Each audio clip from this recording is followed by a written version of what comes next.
国内现在约会的文化是什么样的？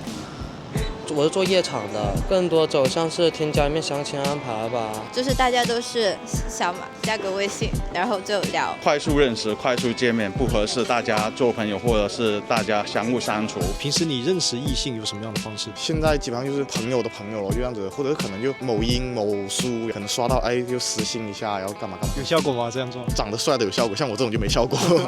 中国人约会跟西方人约会有什么区别？我觉得中国人约会可能还是比较的内敛，国外的恋爱会比较直接，就比如说我们现在是什么样的关系，你想追求什么，就是这些都会很早就会摆出来说。Hey guys, welcome back to the channel. This is Aiden. So today is Valentine's Day. I'm going to ask Chinese people why modern dating sucks, and along with some personal questions, what they think of modern datings and how do people usually meet other people. So who's excited? I'm pretty excited myself. Let's get the video started then. 你们上一次约会是什么时候？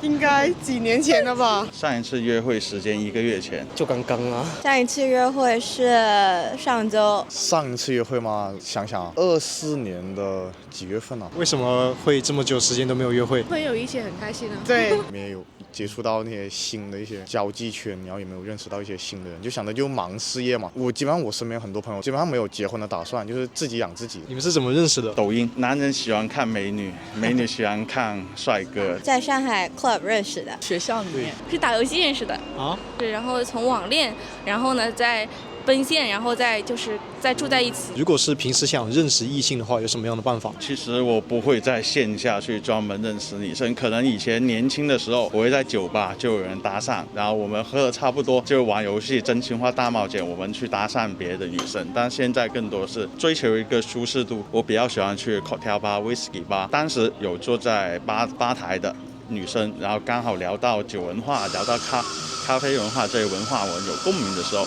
我很愿意去添加这个女生。你觉得在酒吧或者清吧认识对象是一个合适的地方吗？我是做夜场的，并不合适。认识一个人是要有感情基础的，没有感情基础，在这种反而混乱的场所遇见了的人的话，就很容易有很多隐患。大家都说谈恋爱应该是前面吵架，后面不吵才是正确的。我谈了挺多恋爱的，因为前面吵架能把隐患排除了，到后面的话就发自了真挚的感情，就不会太多隐患。然后前面就很随和的在一起，为了快乐在一起，到后面谈了很久的话，再有那种隐患就很难去解决了。一般在夜场寻求刺激的人都有什么共同点？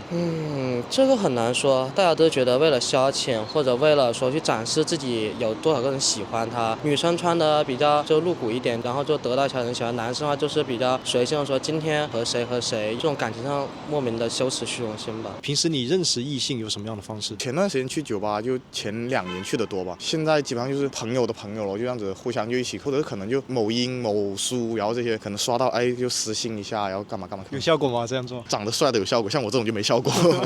现在确实我觉得认识人比较的难，特别是你不是学生以后，你只能在工作或者是朋友的圈子认识，或者就如果你自己去认識新的人的話，就maybe 出去 clubbing 或者是 online dating 這樣。等佢 friend 搭 friend，係啊 friend 搭 friend，唔會想買咩交友 apps 咯。哦，唔會想交友 apps。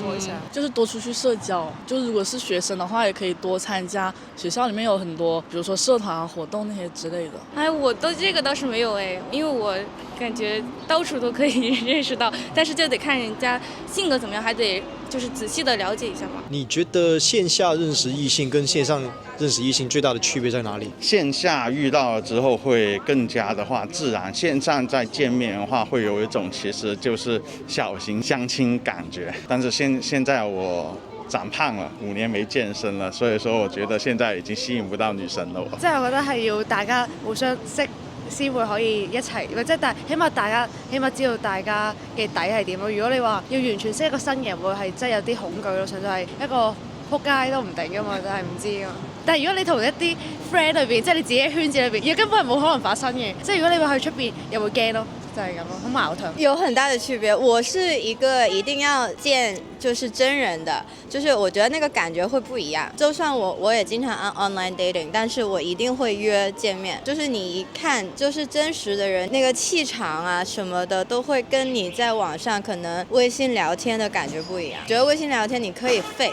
你可以去就是裝你是怎麼樣的一個人，但是你真實是什麼樣的，其實能看得出来。那你觉得目前国内约会的文化是什么样的呢？可能没有太多真实的一些接触，就是大家都是小马加个微信，然后就聊。看对眼，然后 feel 对了。因为现在人与人之间，其实更多的话，你语言文字啊什么是其实勾引不了别人的兴趣，更多是要见面为主。就是说白了就是出去玩吧，就是也没有什么压力，就这样挺好的。每个人的生活方式，更多走向是听家里面相亲安排吧。恋爱的话，主要是学生时期到在大学工作时期了，最后走向结婚的话，一般都家人安排。你有可能会被安排吗？我不打算结婚，我觉得能照顾好自己一个人就很好了。现在我觉得，特别在国内的话，就很多东西都很快。你看到一个人喜欢就喜欢，然后就去约会，就聊个天，聊3句，感觉不行，那就算了，下一个。我觉得也看城市，比如说在上海、深圳、广州这种很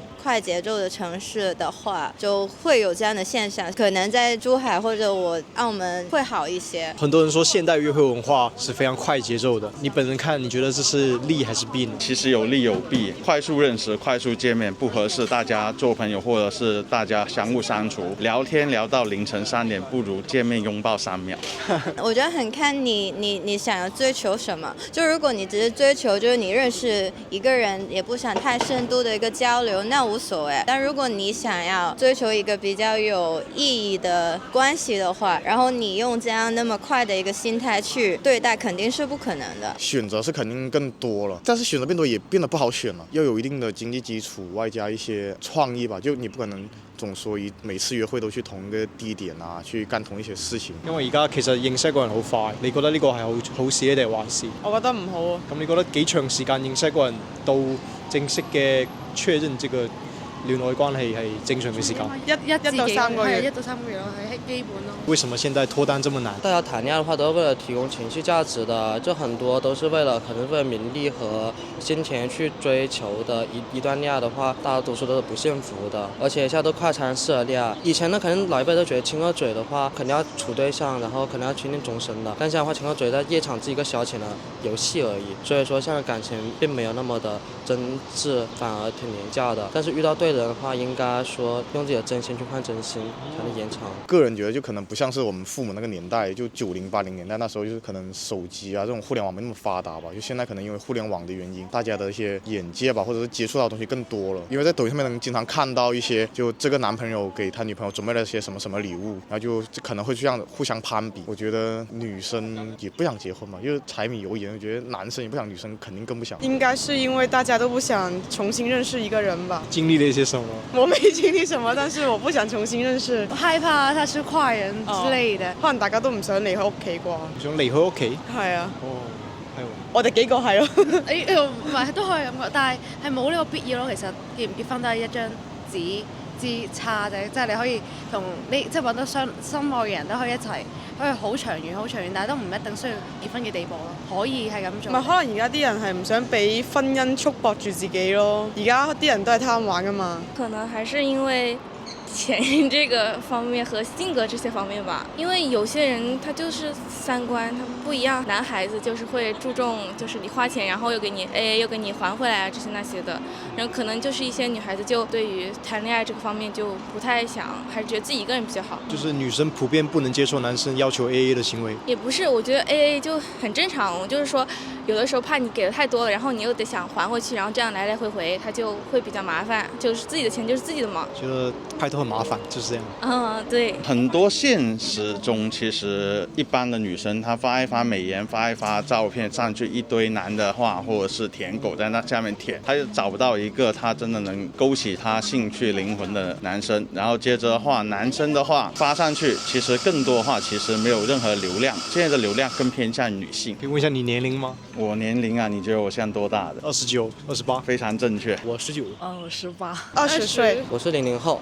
，05年的。你覺得目前在國內，現在男生想要約女生最大的困難是什麼？面臨最大的挑戰？沒有什麼最大的挑戰，討得一個女生的歡心，要麼就有錢，要麼就有趣，要麼就夠帥氣，沒有這別的了。約會的難點其實無外乎就是大家還是奉行着就是男性買單，男性怎樣的。其實我會覺得話，其實相互，但是買完單之後，下一步比如想要增進好感，去看電影啊，比如去 shopping 啊，那麼相互的，比如我是買單者，那麼下一件事情我我想要，如果你对我感兴趣，那你去做下一件事情，不管是买杯喝的给我，还是买一张电影票，而不是全程是我去做一件事情，这样子我会觉得没有意思，这不是钱与钱的问题了。你就是比较追求一个男女平等，不是完全平等。感情来说，其实大部分是男生会照顾女生多点，但是我们男生也需要女生去照顾情绪啊。那你觉得社会目前大部分女性普遍有这个默契？没有，就是基本都是男生承担大部分的开支。大疆 POC 3前段时间不是很火嘛，就可能一个女生说，哎呀，我很想要一个大疆 POC 3，然后让你给我买，但是其实3-4千来块钱，正常来说男生一个月工资了吧？有一些女生就觉得，哎呀，如果说你这样子又不爱我什么什么，但是其实这也是个别吧。我觉得大部分恋爱观这种价值观都是正常的，是个别而已。我觉得男生也有，就有一些男生会要求女生一些不准自己女朋友穿得太露骨啊，或者是不准自己的女朋友去有其他的男性朋友什么什么的，钱还是重要的。那在国内约会的话，大部分如果说出去旅游是应该男生承担，还是说可以 AA 制？个人觉得就 AA 制肯定是好一点嘛，毕竟2个人一起嘛，可能以后结婚了也是2个人一起去撑起这个家。刚开始约会我觉得就男生大方一点嘛，毕竟是男生。送礼的话，更多是男生送给女生吧，大家都已经成为一种默认了，男生应该给女生送礼，女生的话回馈就提供情绪价值。这个说的有一点极端啊，不要喷我。这个很正常。我问一个比较 ultimate 的 question。好。因为你是澳门人，比较国际化吧，可以这么说。I guess 对，还是吧。中国人约会跟西方人约会有什么区别？主要是我觉得中国人约会可能还是比较的内敛一点，国外的恋爱会比较直接，就比如说我们现在是什么样的关系，我们现在是你想追求什么，就是这些都会很早就会摆出来说，甚至你在 online dating 的时候，你直接就是match 了一个人，就会直接问你是在追求什么，你为什么要 online dating， 不浪费时间，对，就是大家能找到你想找到的人或者是关系。我发现国内很多人，如果你问得太直接，大家会觉得这个人目的性很强，反而是很下头的行为。我觉得目的性很强不是一件坏事。女生来说，我觉得我会喜欢就是一个男生很直接，就是很直接的告诉我他喜欢我，就我觉得这样很帅，我很浪漫。比起就是哎呀我不知道，就是我吊一下你呀，就是我自己是比較喜歡直接的。外國開放啲，喺大陸喺條街度錫咧都會好多人望住嘛，但可能喺外國已經係即係覺得冇乜嘢啊，佢哋都唔理呢啲嘢咯，即係但係喺呢一度會，你可能會即係睇人哋眼色之後，你都唔會做啲咩嘢咁樣咯。一個更加 open 放開式一點，一個更加含蓄一點。比如是外國文化的話，法國也好，美國也好，任何社交軟件聊完之後，我們見面的時候可能會簡單的給對方一個擁抱，或者是貼臉一個。但是中國是，就算我對你有好感，你對我好感，我們的私下動作是很隱晦的，除非手碰到手的那一刻，我們才會牽手。大部分這種行為呢，還是男生先主動。你有 date 過外國女生？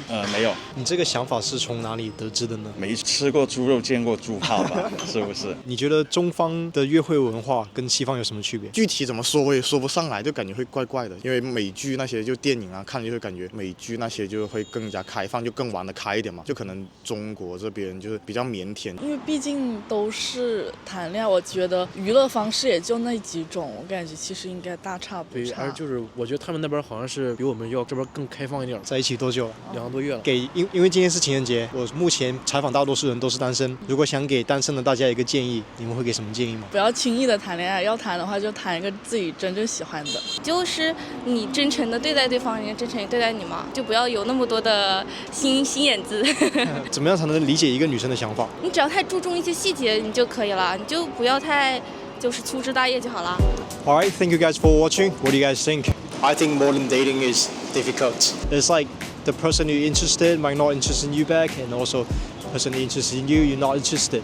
And also sometimes you invest too much, and then women might say, oh wow, you are too involved, and it's like a little bit turned off for the women. I think it's pretty difficult. Anyway, it doesn't matter. I'm happy by myself. I'm recently reading a book. I forgot the book's name, but it's talking about if you want to find the right one, you have to improve yourself first, because it's like honey attracts bee, and beautiful flowers attracts butterfly, but all they do is just improve themselves and waiting for the blooming, and then the butterflies eventually will come to you.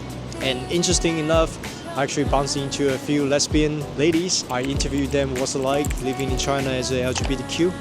So stay tuned for the next video. Hope the video was helpful for you. So I'll see you guys in the next video. Ciao ciao. Good luck to you guys out there if you're trying to find a girlfriend or boyfriend.